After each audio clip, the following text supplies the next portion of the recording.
Em nome do Pai, do Filho e do Espírito Santo. Amém. A vossa proteção recorremos, Santa Mãe de Deus, não desprezeis as nossas súplicas em nossas necessidades, mas livrai-nos sempre de todos os perigos, ó Virgem gloriosa e bendita. Amém. Nossa Senhora, Mãe do Infinito Amor, rogai por nós, em nome do Pai, do Filho e do Espírito Santo. Amém. Oi, pessoal, sejam bem-vindos ao nosso canal mais uma vez.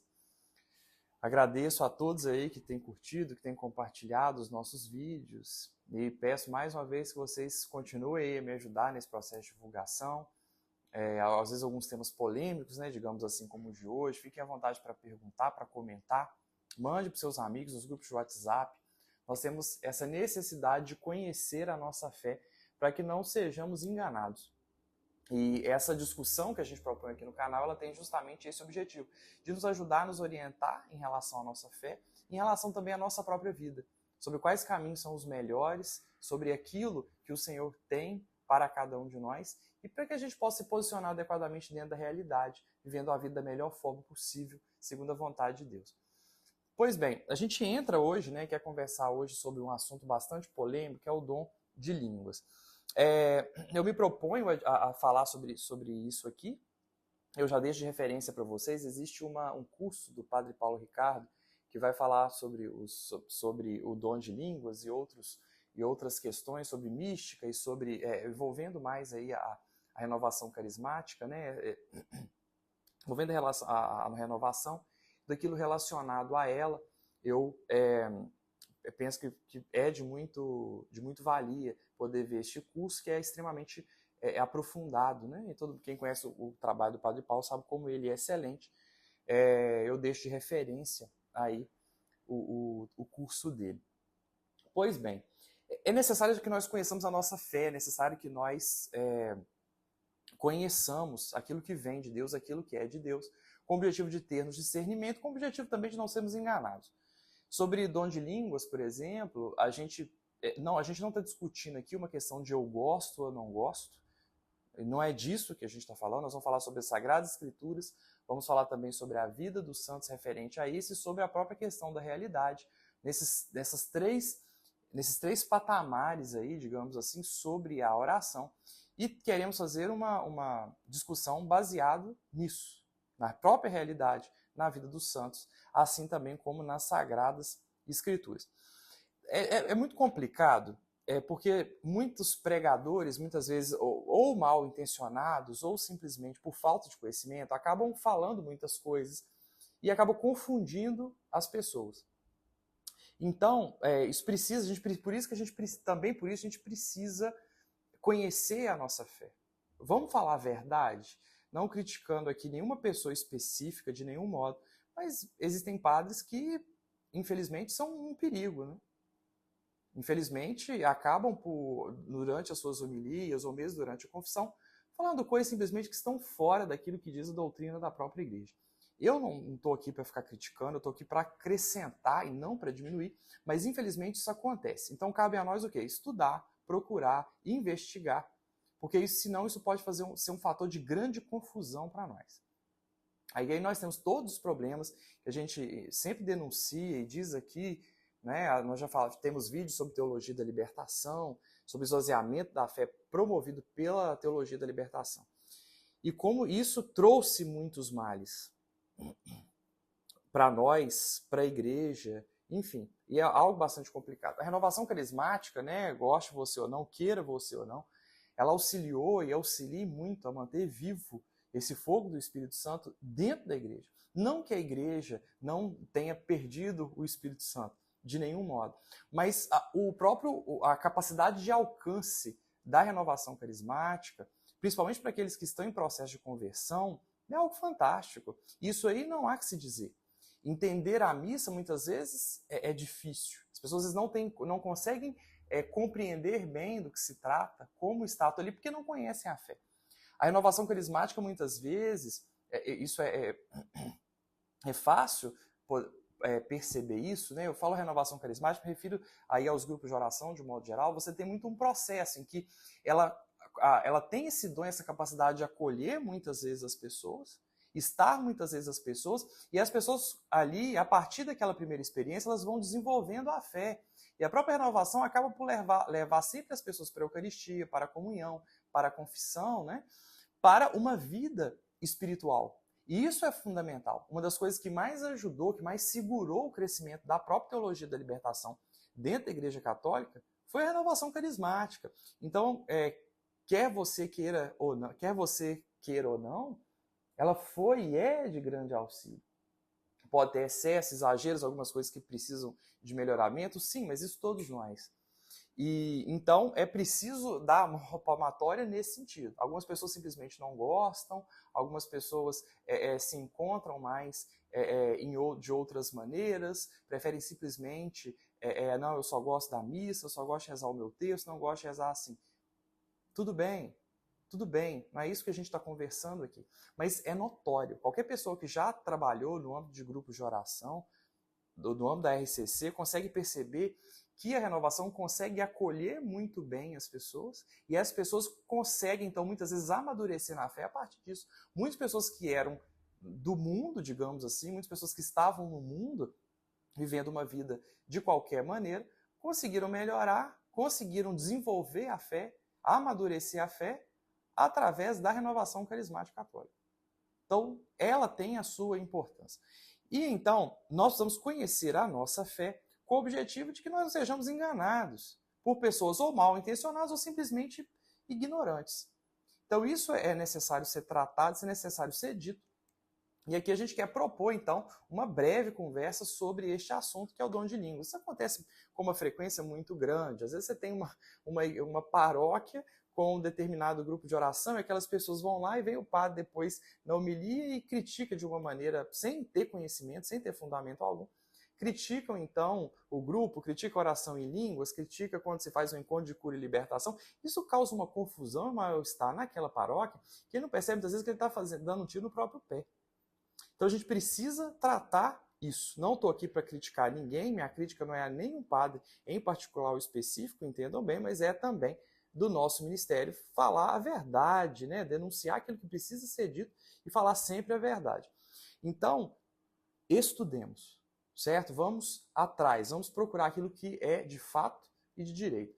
Pois bem, no âmbito dessa nossa conversa, eu já tenho sempre dito em alguns vídeos nossos aqui sobre como a nossa sociedade é extremamente racional, né? É de um racionalismo extremo e muitas vezes patológico e muitas vezes exagerado. Não que a gente vai contrariar, não que a gente vai contrariar, digamos assim, né, a razão, não valorizá-la e não dar a ela o espaço que ela merece. O próprio Catecismo da Igreja nos ensina, né, sobre a importância da razão, digamos assim, até, por exemplo, para a análise dos nossos pecados, enfim. Como esse âmbito ele é importante, e a nossa discussão aqui ela é no âmbito intelectual também. Entretanto, a razão não passa de uma relação entre a parte e o todo, entre o conhecido e o desconhecido. A razão não dá tudo, a razão não sabe tudo, não alcança tudo. Pelo contrário, ela tem inúmeras limitações. O que a gente tem, muitas vezes, na verdade, como eu já disse em outro vídeo, são símbolos da razão. Pessoas que representam a razão para nós e que muitas vezes a gente tenta interpretar as coisas que acontecem a partir do pensamento que nós absorvemos a partir daquelas pessoas. Então, nada de erguer, como na França fizeram, né, um altar para a razão e achar que tudo é do ponto de vista racional. Essa visão cartesiana do mundo, ela está presente em nós, entranhada em nós, emaranhada em nós, de uma maneira que, sinceramente, é extremamente difícil de se livrar dela. Né? Até para mim, enfim, é muito difícil. Então a gente precisa ter, sim, né, os nossos pés na razão, buscando sempre esse conhecimento, buscando sempre o raciocínio, a lógica, certo? Através dos estudos da vida dos santos, mas nós precisamos nos abrir ao desconhecido de Deus, à oração, ao toque suave de Deus através da vida de oração. E não cair nesse racionalismo extremo que muitas vezes quer colocar o mundo em um sistema, que quer colocar o mundo em uma equação sendo que a vida humana ela é complexa e a nossa própria relação com Deus, ela carece desse ponto misterioso, ela carece desse ponto que nós não entendemos e que nós nos entregamos nas mãos dele.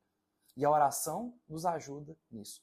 Um outro ponto fundamental para a gente entender aqui é a humildade que a gente precisa ter no sentido da oração. A pessoa muitas vezes quer, digamos assim, né, pousar de que só faz as suas orações litúrgicas e, enfim, ela é emaranhada, né, ela é tomada de uma prática de fé extremamente fechada, extremamente sistemática, que é totalmente fechada ao Espírito. Então nós precisamos ter essa humildade, que mesmo que seja muitas vezes em um grupo de oração, na simplicidade dele, ali Deus fala, ali Deus realiza.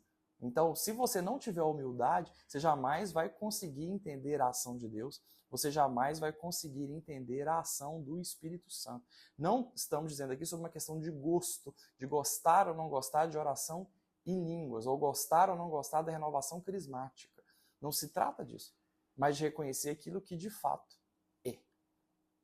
Então, falando então sobre o dom, entrando então nessa seara, né, do dom de línguas, a gente entra antes na questão do carisma, né, que é uma graça de Deus que é dada para o bem comum. Então, nós temos os carismas, nós temos os dons que o Senhor confere.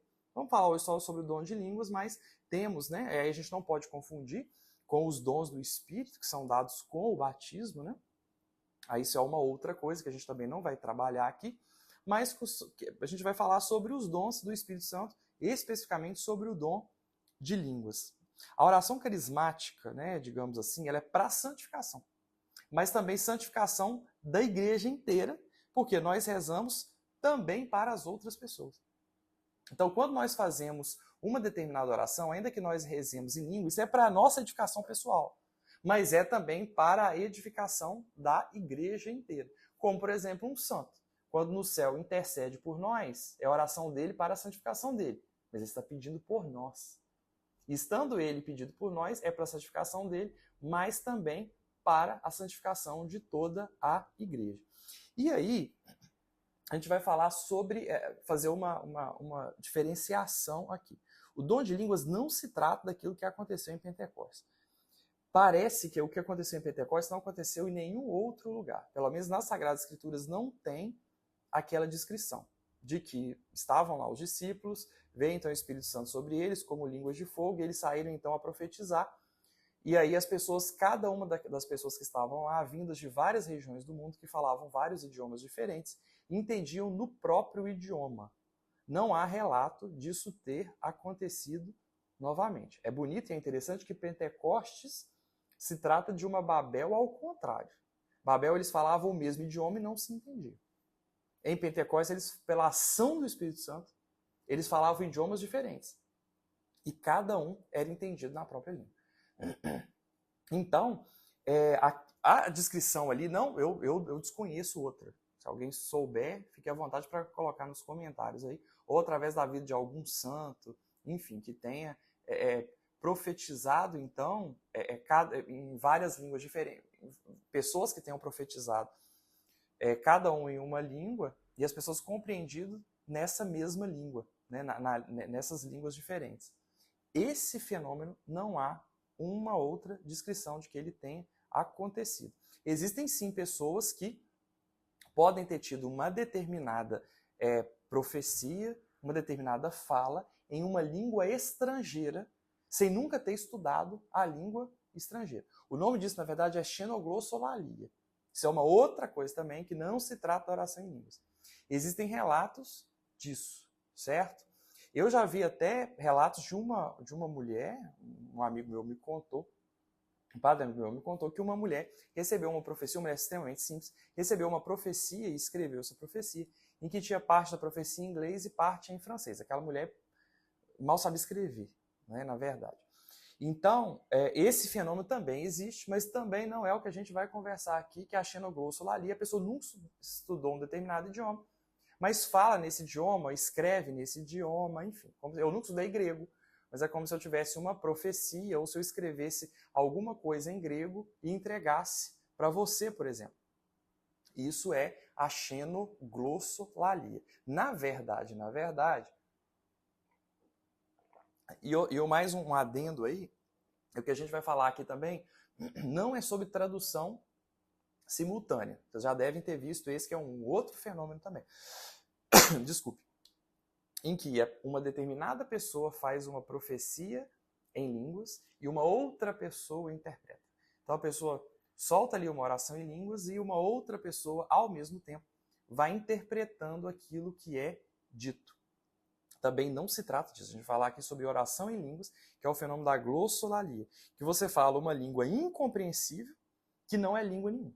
Quando a pessoa diz que a pessoa está orando em línguas, na verdade, ela não está orando em um idioma que veio lá da África subsaariana e que é um idioma desconhecido ou que ele é restrito a uma pequena tribo. Não se trata disso. É uma língua incompreensível. São sílabas não articuladas que aquela pessoa disse, né? E ao falar em uma língua incompreensível, né, às vezes as pessoas existe esse outro fato em que a pessoa tem ali um intérprete, mas não é este caso. Aqui a pessoa está, na verdade, orando em línguas, ou seja, ela diz algo incompreensível para si, algo incompreensível para o outro, mas que é compreensível para Deus. É uma oração. Então, a oração que parte do coração humano para o coração divino, para o coração de Deus, para Deus, e que a pessoa não entende do que se trata. E aí você poderia falar assim, mas não faz sentido nenhum. Para que Deus vai dar uma oração se a pessoa não entende do que se trata? Se você levar em consideração a oração dos santos de segundo, terceiro e quarto grau de oração, não tem conceito nenhum ali. No segundo grau de oração, nós já tivemos uns vídeos aqui sobre isso. A potência da vontade, ela é elevada por Deus, mas ali não tem compreensão, não há compreensão. A pessoa não entende nada do que está se tratando. A verdade, a vontade, ela é tomada. No terceiro grau de oração, a vontade e o intelecto. No quarto grau, a vontade e o intelecto. E por algum pouco tempo, a imaginação. Não há nenhum conceito entregue ali. Assim também como aqui na glossolalia, não há nenhum conceito entregue. Deus não está dando um conceito para aquela pessoa. O que acontece é que a pessoa entra num estado de oração, um certo estado de êxtase espiritual, em que Deus comunica a ela algo misterioso, essa pessoa começa a articular palavras, sílabas, comunicando então, devolvendo então a Deus essa comunicação através da oração, sendo que aquela pessoa não entende do que se trata. É algo misterioso e espiritual entre o coração daquela pessoa e o coração de Deus. E aí, pessoal, precisamos ver e olhar aquilo que acontece na RCC e os fenômenos místicos de um modo geral, claro que com cuidado, com cautela, porque tem muita coisa ali que não tem absolutamente nada a ver, isso é verdade. Tem muita gente desequilibrada nesse meio, isso não há que se dizer. Mas que existe muita coisa que acontece ali que é de Deus e que santifica. E quem tem essa vivência de grupo de oração pode perceber isso e seria infiel à verdade se dissesse o contrário. Então, é simplesmente ter a observação de que acontecem muitas coisas ali que se confirmam. E por mais que muitas vezes as pessoas tenham medo, né, de se a pessoa está tendo profecia, aquela profecia não é de Deus, se ela está orando em línguas e não é de Deus, com o tempo aquilo se confirma ou cai. Se for de Deus, permanece. Se for de Deus, não for de Deus, sucumbe. Então o tempo ele é um grande oráculo de Deus nesse sentido. Existem pessoas que muitas vezes vão no grupo de oração e mal intencionadas e às vezes são muito, tem um certo desequilíbrio do ponto de vista espiritual. E isso pode ser danoso até para aquele grupo de oração durante um determinado tempo. Mas se não for de Deus, não vai se confirmar. Assim como se alguém tem a manifestação de um dom e que é efetivamente de Deus, com o tempo aquilo vai se confirmando e vai crescendo. A gente conhece uma árvore pelos frutos. Então isso com o tempo naturalmente vai aparecendo. Agora, a gente começa então essa conversa aqui trazendo as Sagradas Escrituras. E aí a gente consegue refutar só com o apóstolo Paulo aqui em 1 Coríntios, no capítulo 14, muitos desses questionamentos referentes à oração em línguas. Então assim, vamos ter a nossa cabecinha aberta para fazer uma discussão intelectual honesta, fora daquele gosto ou não gosto, que muitas vezes as pessoas apresentam. Eu gosto, eu fico desconcertado, eu acho estranho a princípio. Ok, a gente não está confundindo, dizendo sobre gosto aqui. Às vezes, principalmente para aqueles que não estão acostumados com esse ambiente de grupo de oração, às vezes vão achar estranho também e tal. Tudo bem. Isso, no princípio, isso funciona dessa maneira mesmo. Mas precisamos levar a sério o que se passa ali, porque tem muita coisa ali que é de Deus. Hierarquia dos carismas em vista do bem comum. Procurai a caridade. Entretanto, aspirai aos dons do Espírito. E aí o apóstolo Paulo já diz para nós aspirarmos, querermos, ansiarmos os dons do Espírito Santo. Pensem bem como uma pessoa que recebe os dons do Espírito Santo, como essas pessoas são usadas por Deus e quantas pessoas não se convertem através disso. Você talvez conheça pessoas, não sei, alguém que efetivamente tem dons espirituais, que tem efetivamente o dom de profecia, dom de sabedoria, enfim. E como essa pessoa muitas vezes consegue trazer muitas pessoas para Deus a partir disso. Quantas pessoas não se converteram a partir de uma visualização, a partir de uma profecia, porque aquilo chamou a atenção daquela pessoa. São vários os relatos, então nós conseguimos perceber muitas pessoas que tiveram suas vidas transformadas a partir de uma pessoa que tem dons espirituais que são efetivamente de Deus e que, sendo instrumentos de Deus, elas conseguem abarcar, trazer muitas pessoas na igreja. Quantas pessoas muitas vezes descrentes, totalmente descrentes, mas entram então naquele grupo de oração, uma pessoa vem e diz, olha, o senhor está me falando de uma pessoa assim, assim, assim. E então aquela pessoa falou, poxa, acho que isso é comigo. Como que essa pessoa descreve tão bem aquilo que se aconteceu? E muitas vezes são profecias tão bem explicadas que não dá para dizer que seja algo aleatório que a pessoa disse, mas que efetivamente tocou o coração daquela pessoa. E que nós conseguimos ver que aquilo é efetivamente, que aquilo é de Deus, porque aquilo causou um toque profundo naquela pessoa e causou uma conversão. Mas existe um milagre maior do que a conversão de uma pessoa? Se existe, vocês me apresentem. É mais fácil fazer um cego ver, um surdo ouvir, do que uma pessoa abrir o coração para Deus. Isso é realmente uma graça muito grande. Então o próprio apóstolo nos convida, olha, aspirai e querei os dons do Espírito. Então, queiramos os dons do Espírito. Queremos ser esses instrumentos de Deus para que mais pessoas venham estar com Deus. E não se enganem, é muitas vezes através desses pequenos milagres, através desses dons que o Senhor manifesta, que muitas pessoas de coração fechado vão abrir o coração e falar, peraí, Deus está querendo falar alguma coisa comigo, peraí. Deus existe mesmo. Como que essa pessoa sabia disso? Como que aquela mulher sabia disso? Como que aquela pessoa que nunca me viu? Então, aspirai os dons do Espírito, não para a nossa glória pessoal, mas para que a evangelização se dê da melhor forma possível, da maneira mais aprimorada possível, para que mais e mais almas sejam tiradas do inferno, sejam trazidas para a presença do Senhor. Principalmente a profecia. Pois aquele que fala em línguas não fala aos homens, mas a Deus. Ou seja, nós já dizemos aqui, quando você está com a oração em línguas, você está orando em línguas, você não está falando aos homens, você não está falando nada compreensível. Se você começar a orar em línguas aqui, eu não vou entender o que você está falando. Você não está falando para mim, homem, você está falando para Deus. É uma oração do seu coração para o coração de Deus. Então, sim, é algo incompreensível. É algo que não se entende para nós humanos, mas que é espiritual. E aquilo que é espiritual realmente não é compreensível. Ninguém o entende, ou seja, quem está orando em línguas, ninguém o entende, pois ele em espírito enuncia coisas misteriosas. Ou seja, coisas misteriosas, coisas que não sabemos do que se trata, mas que está havendo ali um diálogo, está havendo ali uma oração. Está havendo ali um toque de Deus naquele coração para que aquelas sílabas sejam vocalizadas, expressando ao Senhor o amor daquele coração ao próprio Deus. Então a pessoa vai rezando, rezando, rezando, rezando em português, em português, em português, e chega um momento em que Deus vem em socorro daquela pessoa, o Espírito vem poderosamente sobre aquela pessoa, E aquela pessoa já não conseguindo exprimir mais o amor e a devoção ao Senhor, começa a falar aquelas sílabas de modo, aquelas sílabas desarticuladas, que não significam nada nem em português, nem em francês, nem em chinês, mas que fala ao Senhor. Então, enuncia coisas misteriosas. E a gente precisa de ter essa humildade que a gente não vai entender. De que não cabe a nós compreendermos o que se trata ali. É um diálogo de amor entre o orante e o Senhor. E ponto. Não venham com racionalismos aqui. Porque é o próprio apóstolo que está dizendo aqui.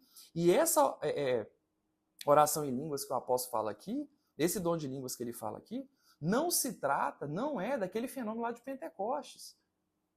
Porque aqui são coisas misteriosas. Lá em Pentecostes, cada pessoa entendia os discípulos em uma língua. É uma outra coisa. Mas aquele que profetiza, fala aos homens, edifica, exorta, consola. Aquele que fala em línguas, edifica a si mesmo. É a oração. Essas coisas misteriosas que estão sendo ditas aqui, na oração em línguas, elas estão trabalhando o coração daquela pessoa. Que, claro, vai ser também para a edificação da própria igreja, porque aquela pessoa está se santificando. E a partir disso, claro, mais almas virão ao Senhor. Ao passo que aquele que profetiza, edifica a assembleia. Desejo que todos falem em línguas. Olha o que o apóstolo está dizendo. Então, essa questão de, eu não posso, eu não quero. Essa repulsa ao dom, o próprio apóstolo aqui deseja que todos falem em línguas. Mas prefiro que profetizeis. Aquele que profetiza é maior do que aquele que fala em línguas, ao menos que este as interprete, para que a assembleia seja edificada. Então, uma oração incompreensível, mas uma oração que nos santifica, que transforma, que trabalha aquela pessoa que ora em línguas. E aí é necessário salientar, então, algumas coisas. Então, 1 Coríntios, no capítulo 14, você confere aí. E se você ficou com alguma dúvida, você pode perguntar nos comentários embaixo. Ou se você acha que a oração em línguas já não existia desde a época do apóstolo Paulo, então eu acho que você está bem enganado. Então vejam bem, com carinho. Né? Quando eu digo carinho, eu quero me referir à honestidade intelectual sobre aquilo que está sendo dito nas Sagradas Escrituras. A minha tradução aqui é da Jerusalém. Certo? Então, sejamos honestos do ponto de vista intelectual. E aí, a gente continua na nossa conversa, a pessoa recebe, então, né, esse dom de orar. Não é um dom milagroso, um dom inconsciente, em que a pessoa não tem poder de iniciar ou de terminar. Tanto tem o poder de iniciar e terminar a oração que o próprio apóstolo Paulo fala para que na Assembleia não vale, na Assembleia deve ser profetizado, mas que ele não aconselha a oração em línguas durante a Assembleia, porque ninguém vai entender o que está se tratando ali. Haja vista que essa oração é entre o orante e Deus. Então essa oração, ela começa quando você quer, ela termina quando você quer. Então a pessoa não é o que a língua da pessoa é tomada e ela vai falando, ela não consegue parar. Não se trata disso também. E nem se trata de algo também inconsciente. A pessoa tem ciência daquilo que está acontecendo ali. Ela é controlada. A pessoa, então, ela ora, mas ela ora sem conceitos. Não é um conceito que a pessoa recebeu e que ela está exprimindo, então, nessa língua estranha. Mas é algo misterioso que a pessoa recebeu e que ela está dizendo, então, a Deus. Né? E algumas, se a pessoa fica fora de si, ela não sabe o que está se passando, ela perde a consciência, se ela acha que a língua dela foi tomada, e aí precisa pensar até em doença mental ou até mesmo possessão diabólica. Não estou dizendo, né, que A ou B esteja possesso pelo demônio. Não se trata disso. Isso caberia uma investigação gigante e profunda para cada caso. Mas a oração começa, a oração termina quando o orante quer. Ele tem domínio sobre isso. Até porque quem toma é o demônio. Né? Deus é um Deus de livre-arbítrio. Nós muito bem sabemos disso. E o que acontece, e para a pessoa orar em línguas, precisa começar a orar em línguas. Muitas pessoas, muitas vezes, são incitadas pelo Espírito Santo durante um momento de oração a fazer oração em línguas, mas elas não se abrem, por medo, por achar que aquilo é coisa da cabeça dela. E aí ela não começa a falar. Se você não soltar a sua voz, se você não começar a falar, a oração em línguas, certamente, você nunca vai orar em línguas, absolutamente nunca.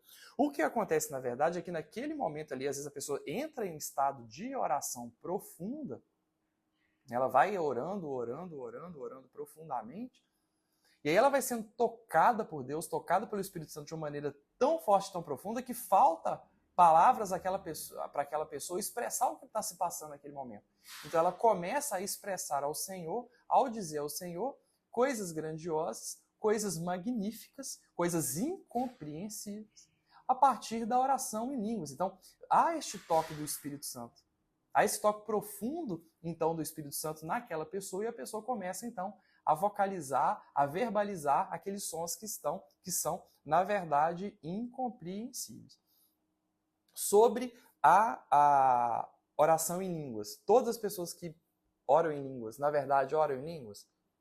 Claro que existem abusos, né, gente? Claro que existem desequilíbrios, isso aí. Só que eu sou incapaz de dizer quem está orando e quem não está orando, porque eu não sei investigar a intenção do coração de ninguém.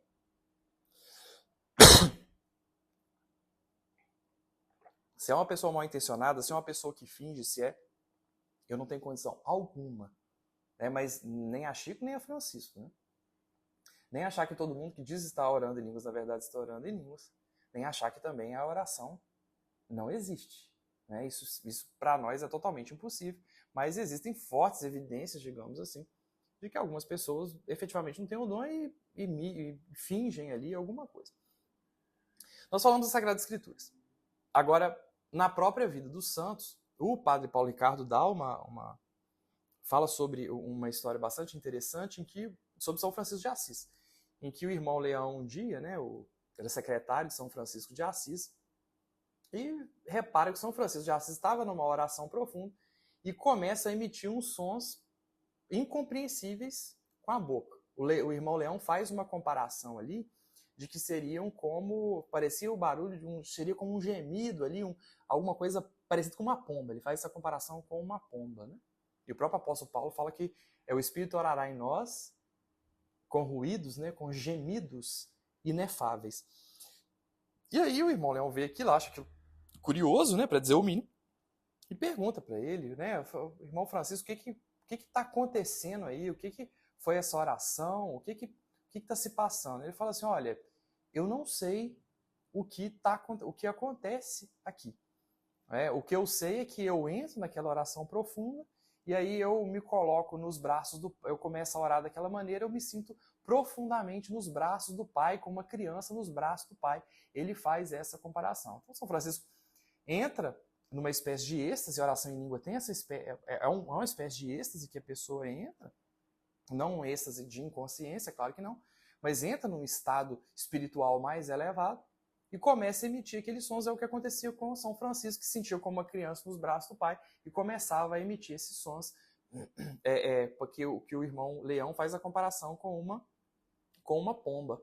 Mas é uma oração, como nós já dizemos, uma oração aconceitual. Então nós percebemos, então, nas Sagradas Escrituras, a oração em línguas, então 1 Coríntios 14, tem outras situações do apóstolo Paulo sobre, né, a gente poderia fazer um compilado aí, mas eu me retive apenas a essa parte.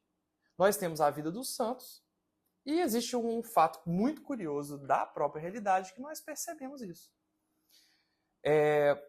Talvez você mesmo já tenha percebido, quem já participou aí de um grupo de oração, viu uma pessoa que muitas vezes estava possuída, pode ter percebido que a oração em línguas, né, perturba a pessoa que está em estado de possessão. Quem diz isso não sou eu, nem a minha experiência pessoal, embora já tenha visto coisas nesse sentido, mas o padre Gabriele Amorf, né, morreu há um tempo atrás, e o José Antônio Forteia, que é também um exorcista muito importante, que fez aquele livro da Suma Demoníaca, que foi com base nele que eu fiz, inclusive, os vídeos aqui do canal sobre demonologia, naquele primeiro curso que nós apresentamos aqui.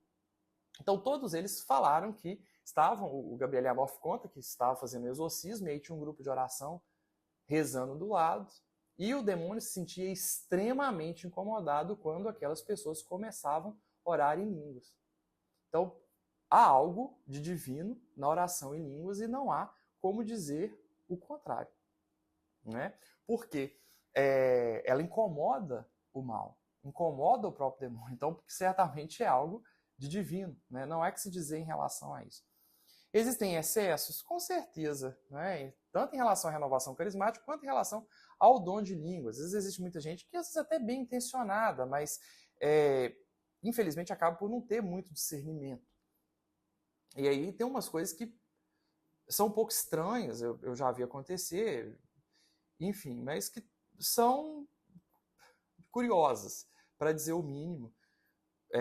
Que são, por exemplo, pessoas que fazem alguns esforços para que outras pessoas orem em línguas. Tipo, repita aquilo que eu estou falando, né? Pessoas chegam às vezes numa assembleia aberta, né? Para estimular as pessoas a orarem em línguas, manda elas repetir algumas palavras rapidamente. Ou então, repita aquilo que eu estou falando, e a pessoa vai tentando imitar a oração da outra pessoa. Não se dá dessa maneira. Não é assim que a coisa acontece. Mas é um toque no coração da pessoa do Espírito Santo, em que a pessoa vai rezar em línguas. Claro que as pessoas de boa consciência, muitas vezes elas vão ficar pensando, né? Será que isso é oração em línguas mesmo? Será que isso é coisa da minha cabeça? Isso é tanto quanto natural. Que se passa, né? Que se passa esse questionamento no coração daquelas pessoas. Entretanto, na verdade, por outro lado, né? Se você não se abrir, quando há esse toque suave do Espírito no seu coração, nesse momento de oração, nesse momento de êxtase espiritual, se você não se abrir, você não vai orar jamais. E tem muitas pessoas que realmente não conseguem rezar, não porque o Espírito Santo não queira que elas rezem, mas porque elas, de tanto medo que elas têm, de tanta insegurança que elas têm, elas acabam não desenvolvendo este dom espiritual. Então, cuidado com o medo. O medo nos cega, o medo nos confunde, o medo nos dá falsas impressões. O medo faz nós olharmos para um moinho de vento e achar que são dragões.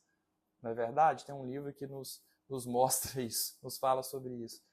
Então, cuidado com o medo, porque o medo também ele pode muito bem nos atrapalhar a nos abrirmos aquilo que o Espírito quer fazer efetivamente com cada um de nós. Pessoal, por hora é isso. Se vocês tiverem perguntas sobre esse assunto que é extremamente polêmico, fiquem à vontade para nos perguntar, vou tentar responder com o maior carinho do mundo.